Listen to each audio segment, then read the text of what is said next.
अच्छा, कहाँ तक पढ़ा था हमने? Work done by variable force in one dimension. अच्छा,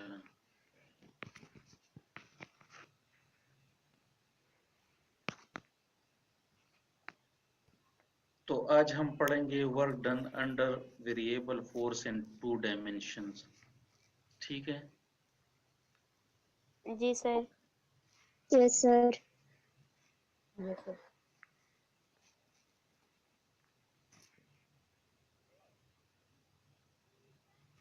आपके पास स्क्रीन शेयर हो रहा है? No no sir. Sir. No sir. Yes sir. Sir sir अब अब हो हो रहा है। गया। हो यस रहा है। सर। यस सर हो रहा है। जी सर हो रहा है, मतलब हो रही है। हो रही है। यस जी सर। ये तो सर। ये तो बहुत सारे स्टूडेंट्स ने कहा हो रहा है, बहुत सारों ने कहा हो रही है, तो कौन सा उसमें ठीक है फिर? हो रही है। हो सर हो रही है। रही है। अच्छा। हो रही है। वो आपने कहा ना हो रहा है, तो हमने भी हो रहा कह दिया। अच्छा, नहीं लेकिन मेरे तो उर्दू कमजोर है, आप लोगों की तो नहीं है ना। सर हम भी तो आपके स्टूडेंट हैं। अल्लाह खैर करे, इस तरह ना हो कि आपकी उर्दू का सत्यानाश हो जाए। हाँ,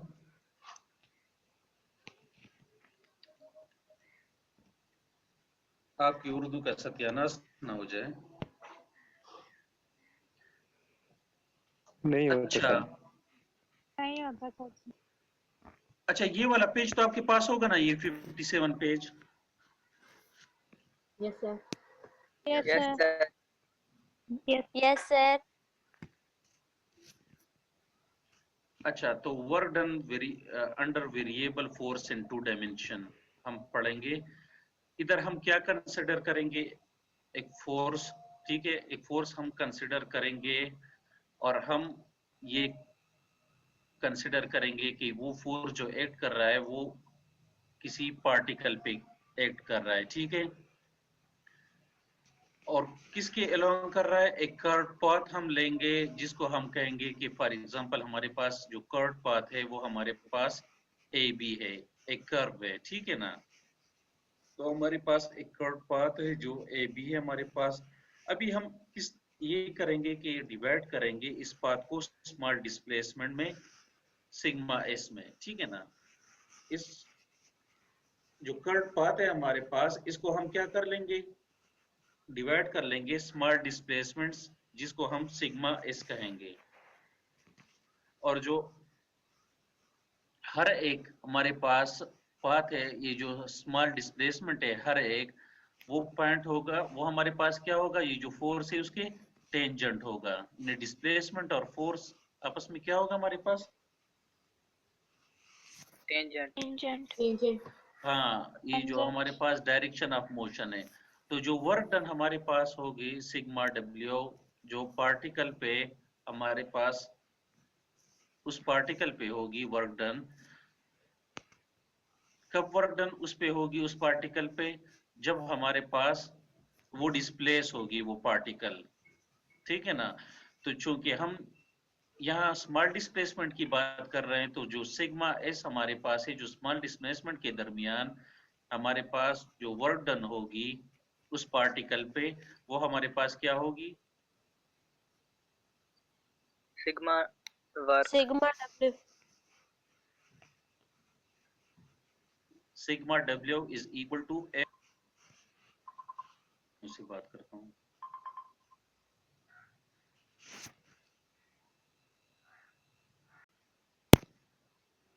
अच्छा, तो sigma W this will be equal to F sigma S cos theta हमारे पास आ जाएगा, ठीक है। डॉट है ना हमारे पास, तो डॉट कास थीटा आएगा हमारे पास। अभी जो वर्क डन हमारे पास होगा, इनिशियल पॉइंट पोजीशन जो ए है ये वाली, और जो फाइनल पोजीशन बी है, इसके दरमियान जो होगी वो हमारे पास क्या होगी? W this is equal to integral from A to B F dot sigma S. तो ये इसमें जो हम इंटीग्रल लेते हैं ना, तो इसमें जो जितनी भी डिस्प्लेसमेंट्स उसकी हुई है ना, स्मॉल डिस्प्लेसमेंट, वो सारी इसमें आ जाएगी, ठीक है ना। जी सर।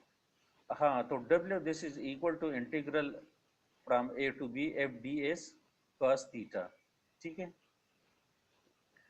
अच्छा, फोर्स को अभी अगर हम 2 डायमेंशन में लिखते हैं तो वो किस तरह लिख लेंगे कि F जो वेक्टर है हमारे पास, ये किस चीज़ के इक्वल आ जाएगा? F X I unit vector plus F Y G unit vector. और जो डिस्प्लेसमेंट है हमारे पास 2 डायमेंशन में वो किस तरह आ जाएगा? D S is equal to D X I unit vector plus D Y J unit vector, ठीक है ना। तो work done this will be equal to integral from A to B. Force और जो डिस्प्लेसमेंट है हम इसकी जगह ये जो हमने 2 डायमेंशन में हमारे पास है ये हम पुट कर लेंगे। तो F X I unit vector plus F Y J unit vector dot D X I unit vector plus D Y J unit vector. तो वर्क डन हमारे पास, इसको फिर हम क्या कर लेंगे? मल्टीप्लाई कर लेंगे। तो ये डॉट प्रोडक्ट में आपने पढ़ा था ना कि आई डॉट आई हमारे पास क्या होता है? 1 1। 1 और आई डॉट जे 0 0 और आई डॉट के 0 0 0। तो बाकी सारे कट जाएंगे तो एफ एक्स डी एक्स और एफ वाई डी वाई हमारे पास क्या हो जाएंगे? बच जाएंगे ना। 0 ये हमारे पास बच जाएंगे। तो इसे हम क्या कहते हैं? इसे हम लाइन इंटीग्रल ऑफ फोर्स भी कहते हैं 0 जी। तो सिमिलरली हम क्या करेंगे? वर्क डन अगर हम 3 डायमेंशन में फाइंड करना चाहते हैं तो उसके लिए क्या होगा?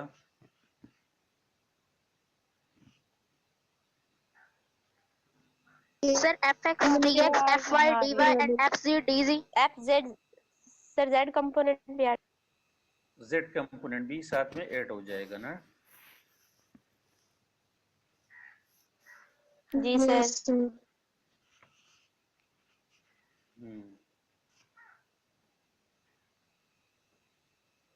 अच्छा, तो ये आप देख सकते हैं ऊपर क्या आ जाएगा?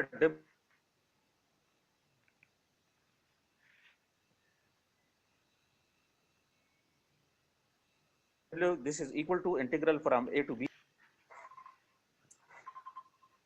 और F X D X plus F Y D Y plus F G D G हमारे पास आ जाएगा, ठीक है ना।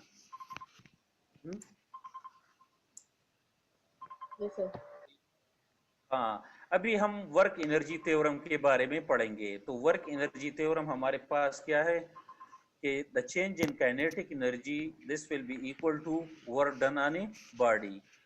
यानी जब हमारे पास काइनेटिक एनर्जी में चेंज आएगा तो वो किस चीज के इक्वल होगा?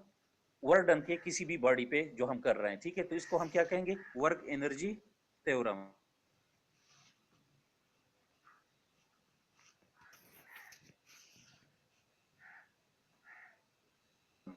ठीक है ना। Work energy the change in kinetic energy on a body, इसको हम क्या कहेंगे? Work energy theorem. अभी हम इसको वर्क एनर्जी थ्योरम को प्रूव करते हैं कि चेंज इन काइनेटिक एनर्जी किस तरह work done on a body हमारे पास इक्वल आता है, ठीक है ना। तो प्रूफ हमारे पास इसका हम स्टार्ट करते हैं। हम कंसिडर करते हैं कि फॉर एग्जांपल हमारे पास एक बॉडी है और उसकी जो मास है हमारे पास वो क्या है? m, और वो मूव कर रही है इनिशियल वेलोसिटी vi से। तो बॉडी जब कवर करेगी डिस्टेंस s, जब हम उस पे फोर्स अप्लाई कर लेंगे ना तो फाइनल वेलोसिटी उस बॉडी की हमारे पास क्या होगी? vf होगी। आप इस फिगर को देख सकते हो, इसमें हमारे पास एक ब्लॉक है या एक मास है जो हमारे पास m से हम डिनोट करते हैं। ये इनिशियल वेलोसिटी से मूव करना स्टार्ट करेगी जब हम इस ब्लॉक पे क्या कर लेंगे? फोर्स लगाएंगे। फोर्स लगाएंगे, ठीक है ना। तो ये कुछ डिस्टेंस कवर करेगी और उसके बाद जो उसकी वेलोसिटी होगी उसको हम क्या कहेंगे? Final velocity. फाइनल वेलोसिटी कहेंगे, ठीक है ना।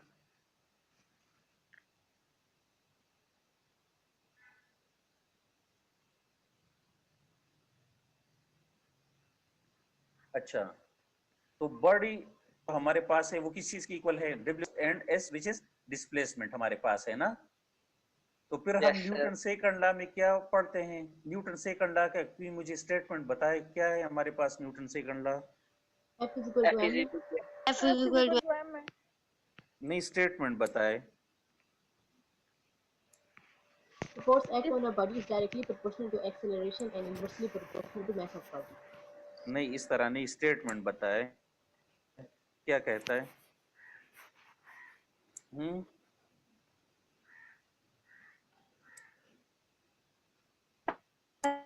Applied force on a body is directly proportional to acceleration. हम इस तरह नहीं कहते कि when we apply force on a body, so it produces, क्या कहते हैं? Acceleration. It produces acceleration in that body, ठीक है ना? इस तरह कहते हैं ना? Direct proportional. हाँ, तो जो हमारे पास F है वो ma की इक्वल आ जाएगा ma into s। ये हमारे पास इक्वेशन नंबर 1 हम इसको कह देते हैं। फिर हमारे पास जो थर्ड इक्वेशन ऑफ मोशन है, आप लोगों को याद है थर्ड इक्वेशन ऑफ मोशन? हमारे पास फर्स्ट इक्वेशन ऑफ मोशन था, सेकंड इक्वेशन ऑफ मोशन और थर्ड इक्वेशन ऑफ मोशन। हाँ, थर्ड इक्वेशन ऑफ मोशन हमारे पास 2s is equal to vf square minus vi square. ये आपको याद है? जी sir. Yes, sir. Yes, sir. हाँ, तो इससे हम क्या करते हैं, as हम एक साइड पे रहने देते हैं और 2 को हम जो है ना राइट साइड पे इसको ट्रांसफर कर देंगे। तो जब ये राइट साइड पे जाएगा तो न्यूमरेटर से ही डिनोमिनेटर में चला जाएगा। तो हमारे पास अभी as है, तो इक्वेशन 1 आप देख ले, इक्वेशन 1 में हमारे पास क्या है? MAS। तो as की जगह हम ये vf square minus vi square divide by 2 put कर लेते हैं, ठीक है ना? तो हमारे पास इक्वेशन क्या बन जाएगी? Half mvf square minus half mvi square. तो हाफ mvf स्क्वायर को हम किस तरह लिख सकते हैं? Kinetic energy final minus kinetic energy initial. तो ये हमारे पास क्या हो गया? हमारे पास डिफरेंस इन काइनेटिक एनर्जी आ गई ना? जी सर। हाँ, तो W is equal to change in kinetic energy हमारे पास। तो वर्क एनर्जी थ्योरम हमने प्रूव कर दिया यहाँ पे, ठीक है? जी सर। Yes sir. अच्छा,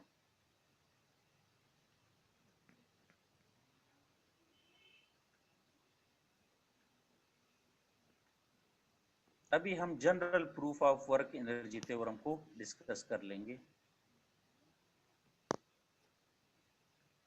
कि हमारे पास वर्क एनर्जी थ्योरम हमें क्या बता रहा था? कोई बताए मुझे? The change in energy is the change in kinetic energy is equal to the work worked on body is called work done on a body. हाँ जी सर। तो वर्क एनर्जी थ्योरम अब हम अभी इसका general proof work energy theorem का करेंगे कि for example work energy theorem हमें क्या बताता है कि जो नेट वर्क डन होगा बाय नेट फोर्स जब एक्ट करेगी किसी भी बॉडी पे, नेट का मतलब टोटल वर्क डन, जब किसी भी बॉडी पे टोटल फोर्स जब एक्ट करेगी तो वो किस चीज की इक्वल होगी? जो चेंज इन काइनेटिक एनर्जी उसमें उस बॉडी में प्रोड्यूस करेगी, ठीक है ना? तो अभी हम प्रूफ की तरफ आते हैं कि कंसिडर करते हैं हमारे पास एक बॉडी है और उसकी मास हमारे पास m है और उसकी जो इनिशियल वेलोसिटी है हमारे पास वो है vi, और जो बॉडी कवर करता है डिस्टेंस, फॉर एग्जांपल हम कहते हैं dx कवर करता है, और वो फिनिश करता है फाइनल वेलोसिटी के साथ जो जिसको हम कहेंगे vf। तो जब नेट फोर्स f नेट जिसको हम अभी कहेंगे जब अप्लाई करेंगे किसी भी बॉडी पे, तो जो वर्क डन होगा जो ये नेट फोर्स करेगी वो हमारे पास क्या होगी? dw नेट, यानी जो टोटल वर्क होगा this will be equals to f net dot dx, ठीक है ना?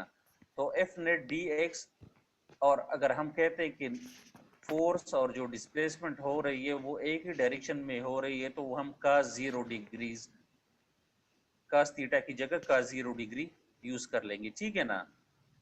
तो एफ नेट हमारे पास जो फोर्स है वो हमारे पास एम ए के इक्वल है n2 dx आ जाएगा, का जीरो तो हमारे पास 1 आता है, तो डब्ल्यू डी डब्ल्यू नेट हमारे पास क्या आ जाएगा m, और एक्सेलरेशन को हम इस तरह लिख सकते हैं dv by dt। जी sir. Yes, sir. Yes, sir. dv by dt n2 dx। तो अभी हमारे पास dx by dt हमारे पास किस चीज की इक्वल होता है? Change in velocity. dx by dt हमारे पास वेलोसिटी के इक्वल होता है ना, तो m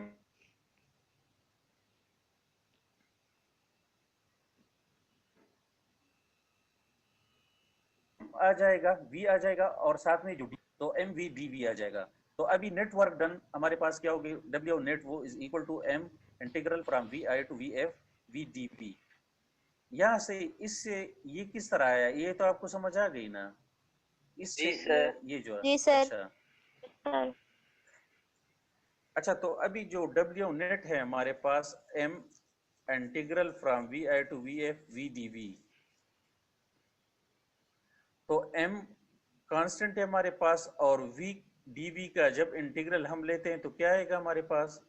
v square over 2। V square over 2. Square over 2, और हम लिमिट्स अप्लाई कर लेंगे v from V I to V F. V I और वी एफ हमारे पास क्या है, लिमिट्स हैं, तो हमारे पास हाफ m आ गया, और v की एक दफा हम उसमें वी एफ पुट कर लेंगे तो वी एफ स्क्वायर आ जाएगा, और एक दफा वी आई पुट कर लेंगे तो वी आई स्क्वायर आ जाएगा।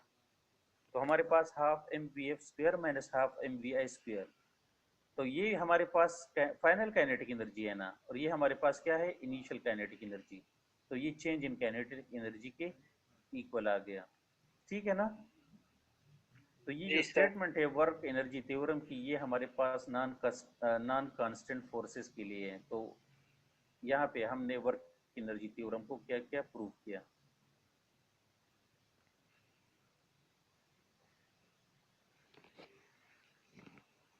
अच्छा, अभी हमारे पास आता है मैकेनिकल पावर। हमारे पास क्या होता है, किसी को याद है मैकेनिकल पावर हमारे पास क्या होता है? Sir, rate of doing mechanical work.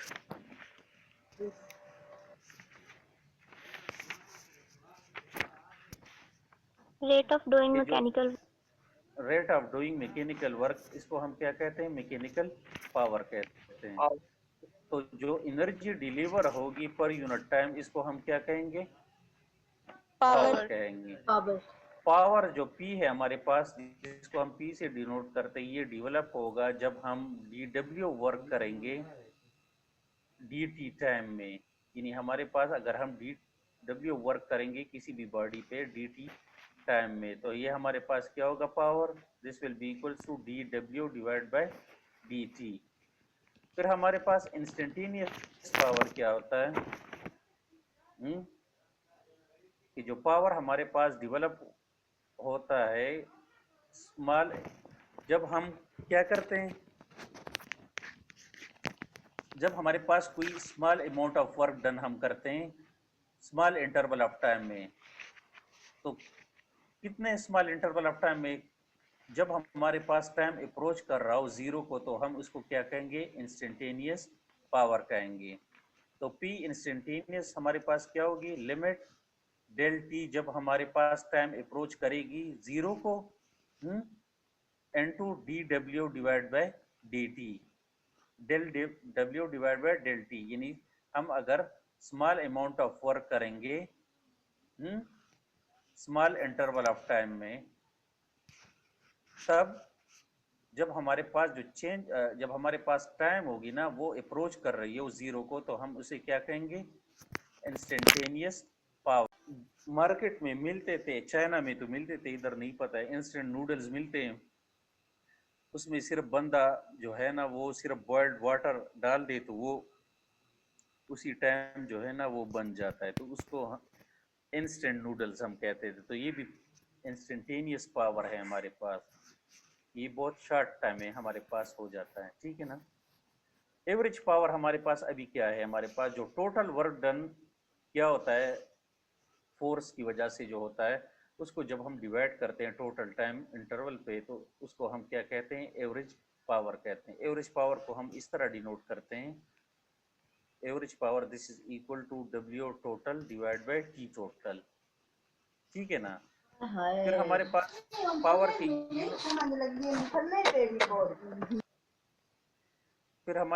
Power की यूनिट्स क्या है इस सिस्टम इंटरनेशनल में, जॉल पर सेकेंड। वर्क का यूनिट हमारे पास क्या है, जॉल है ना, और टाइम का सेकंड है, तो जॉल पर सेकंड, और इसको हम वाट भी कहते हैं, ठीक है, इसको क्या कहते हैं, वाट भी कहते हैं। और जो नॉन एसआई यूनिट है, जो सिस्टम इंटरनेशनल यूनिट तो नहीं है, हॉर्स पावर जिसको कहते हैं, आप लोगों ने सुना होगा, ये ज्यादातर जो वाटर पंप्स वगैरह है ना उसमें ज्यादा यूज होता है कि ये इतने हॉर्स पावर का, ये इतने हॉर्स पावर का। Yes, sir. 1 हॉर्स पावर हमारे पास, 1 हॉर्स पावर जो हमारे पास होता है वो 746 वाट का हमारे पास होता है, ठीक है ना। फिर अगर हमारे पास किलो वाट आवर हो,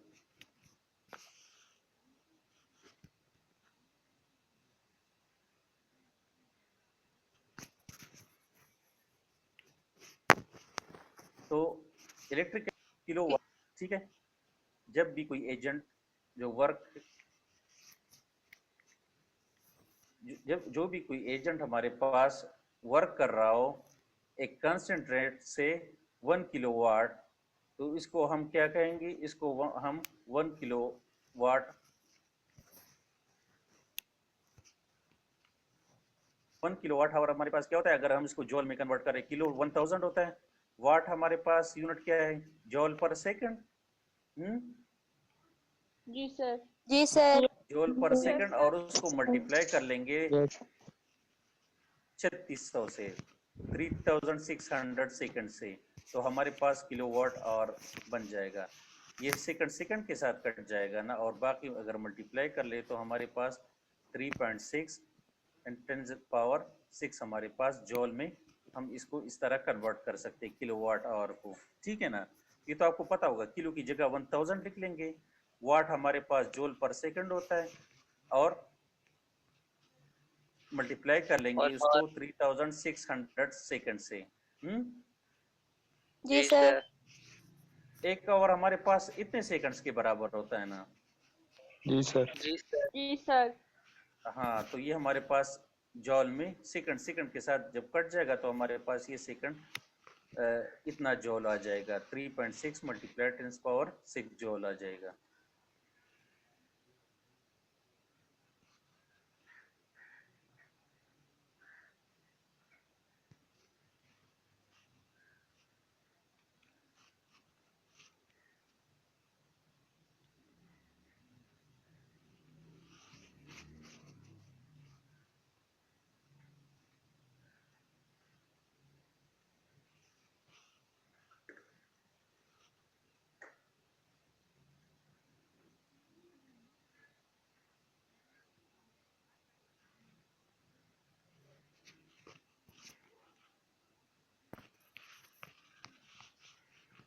स्क्रीन शेयर हो रहा है आपके साथ? जी सर। जी सर। Yes, sir. हाँ, Yes, sir. हो रही है। अच्छा हो रही है, मैं भूल जाता हूँ कि ये स्क्रीन हो रही है। मैं आप लोगों से साथ साथ में उर्दू भी सीख रहा हूँ ना। अच्छा, अभी हम प्रूव करेंगे कि P इज इक्वल टू जो पावर है हमारे पास ये इक्वल है F डॉट V के।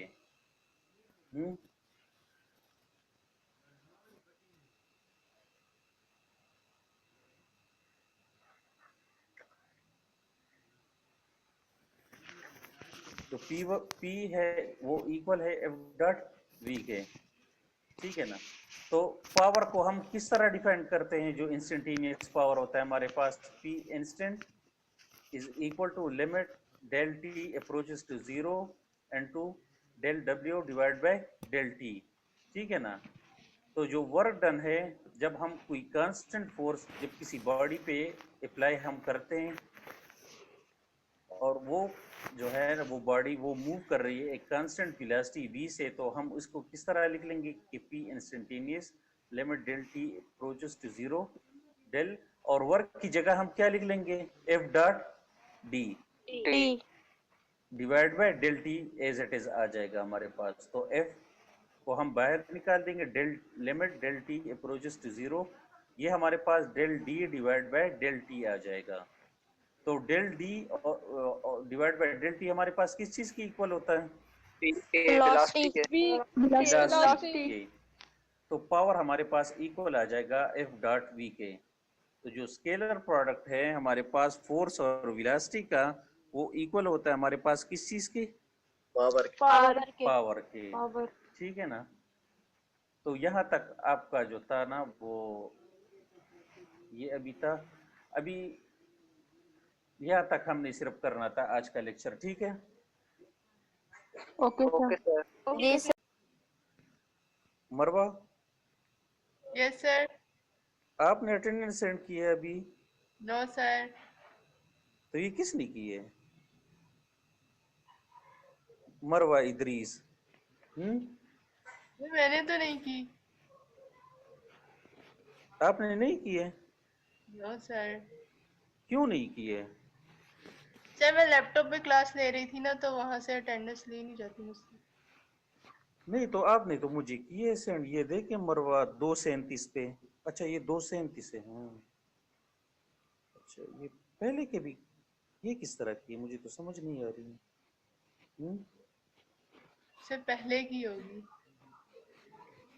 अच्छा तो अभी भी कर देना, कोई अटेंडेंस ले ले और मुझे सेंड कर दे। अच्छा बाकी जो है ना नेक्स्ट वीक आपकी प्रेजेंटेशंस होगी।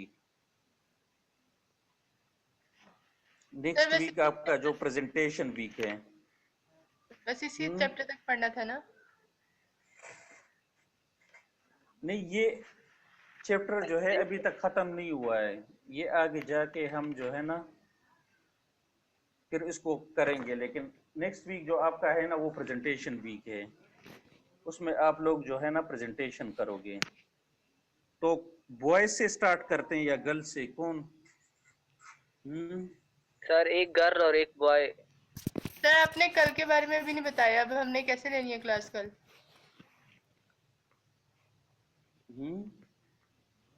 सर कल प्रैक्टिकल के बारे में वो तो कोई आ नहीं रहा है। आपने बताया नहीं है सर। हाँ तो आप इस तरह करें ना कि वो अभी तक कोई सीन नहीं बन रहा है, तो फिर अगर नेक्स्ट कोई सीन बन गया तो फिर आप जो है ना फिर कर लेंगे। कल मैं आपको डेटा दे दूंगा, कल सिर्फ आपने ये करना होगा कि आपने सिर्फ वो जो नोटबुक्स है ना आपके पास, मैं कल आपको डेटा सेंड करूंगा, वो आपने लिखना है कल जो है। Okay sir. Okay sir. उसमें वो ग्राफ पेपर भी बनाना है और जो डेटा है मैं आपको सारा सेंड कर दूंगा, तो वो आपने उसी क्लास में ही करना है। ठीक है। Okay sir. Okay sir. Sir मैंने अटेंडेंस सेंड कर दी है, चेक कर लें। ये आपने कितने स्टूडेंट्स की सेंड की है? कितने? 48। अच्छा ठीक है। अच्छा तो प्रेजेंटेशंस का क्या सीन होगा बताया मुझे। सर एक सर दिन कल प्रैक्टिकल के लिए यूनिमी आना? नहीं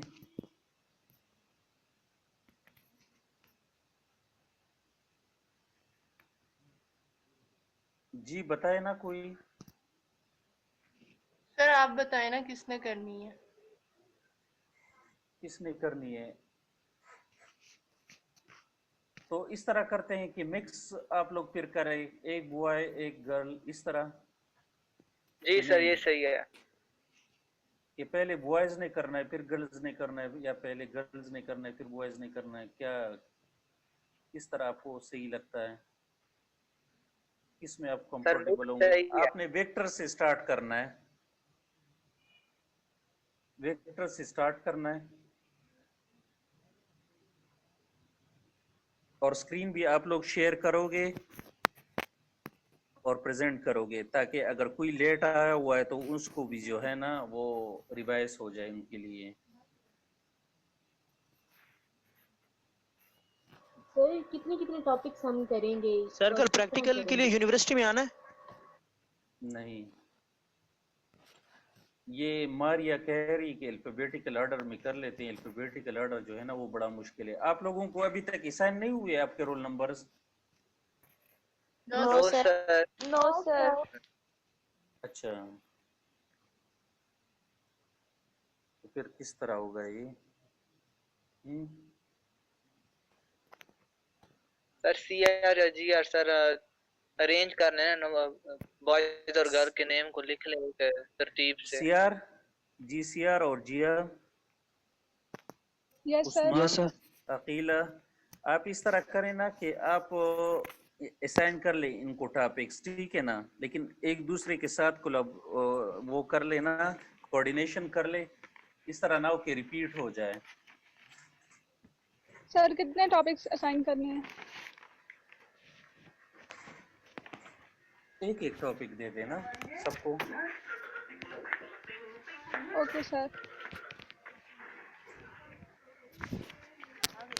ये ज़रूरी नहीं है कि आपका एक टॉपिक्स ख़त्म हो गए और स्टूडेंट्स अभी रहते हैं ना, बाद स्टूडेंट्स जो है वो अभी कर लेंगे और जो रहते हैं ना वो फिर मिड के बाद कर लेंगे।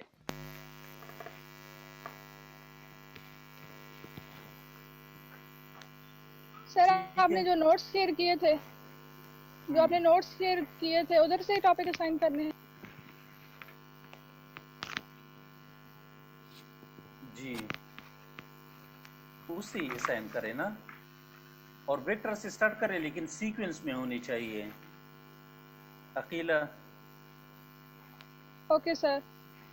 हाँ सीक्वेंस में होने चाहिए ना, इस तरह ना हो कि एक बंदा स्टार्ट करे दरमियान से फिर दूसरा बंदा स्टार्ट से।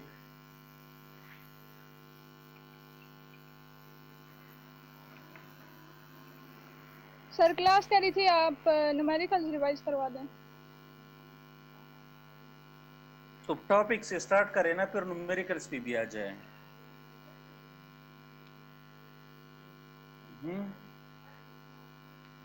Okay sir. आप असाइन कर लोगे ना सबको, या कोई एक बंदा करे तो फिर आसान हो जाएगा ना, फिर उसके लिए आसान हो जाएगा। Yes sir. या बिलाल कर ले या आप कर लो, जो GR आप है, GR आप कर लो, या तो उसके फिर आसान हो जाएगा। GR, ओके सर मैं कर दूंगी। हाँ सबको असाइन कर लो ना, और नेक्स्ट क्लास जो आपकी होगी ना फिर उसमें जो फर्स्ट वेक्टर से स्टार्ट होगा तो वो करेगा, फिर उसके बाद जो टॉपिक आता है वो फिर दूसरा करेगा, इस तरह। तो मतलब एक क्लास में जितने बच्चों की असाइनमेंट्स हो सकती हैं वो होंगी, मतलब हाँ प्रेजेंटेशंस, असाइनमेंट्स नहीं, प्रेजेंटेशंस। सॉरी। हाँ तो वो करेगा, जितनी भी हो सकती है, अगर 2 की हो सकती है, 3 की हो सकती है, 4 की, 5 की, 6 की, कोई मसला नहीं है। सर ये चैप्टर कंप्लीट नहीं करेंगे मिड से पहले? मिड से पहले कंप्लीट कर लेंगे ना, लेकिन नेक्स्ट वीक जो है ना आपका, अभी आपका एग्जाम कब है? 11 जनवरी से। और आज की है 10 दिसंबर। हाँ तो 1 महीना रहता है ना। जी सर। सर वो छुट्टियां भी तो होनी है ना? हाँ ठीक है, खैर है, आप स्टार्ट कर ले फिर देखेंगे, ठीक है। नेक्स्ट वीक आप प्रेजेंटेशंस कर ले। Okay sir. Okay sir. चले, ओके, हाँ, अल्लाह हाफिज सर। अल्लाह हाफिज सर। अल्लाह हाफिज सर। अल्लाह हाफिज सर। ओके, अल्लाह हाफिज।